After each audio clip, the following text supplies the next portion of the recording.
سے شکریہ ادا کرنا چاہتا ہوں اور خراج تحسین پیش کرنا چاہتا ہوں تحریک انصاف کے ورکرز کو، لیڈرز کو، ٹکٹ ہولڈرز کو،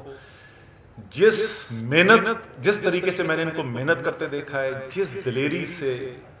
جس حب الوطنی سے میں نے ان کو کام کرتے دیکھا ہے، میں بحیثیت جو میری ذمہ داری تھی سیکرٹری جنرل، میں ان سب کا، جیسے میں نے کہا، میں دل سے شکریہ بھی ادا کرنا چاہتا ہوں اور میں خراج تحسین بھی پیش کرنا چاہتا ہوں۔ میرے خیال میں یہ ورکر جو ہیں، تحریک انصاف کے کارکنان جو ہیں، یہ محب وطن پاکستانی جو ہیں، یہ پاکستان کا ایک بہت بڑا اثاثہ ہیں۔ اور ایک دفعہ پھر آخر میں یہ مطالبہ کروں گا کہ ان میں سے بہت سارے اس وقت بے گناہ لوگ جنہوں نے کوئی غلط کام نہیں کیا ہے، اس وقت اسیر ہیں اور ان کو فی الفور ان کی رہائی ہونی چاہیے۔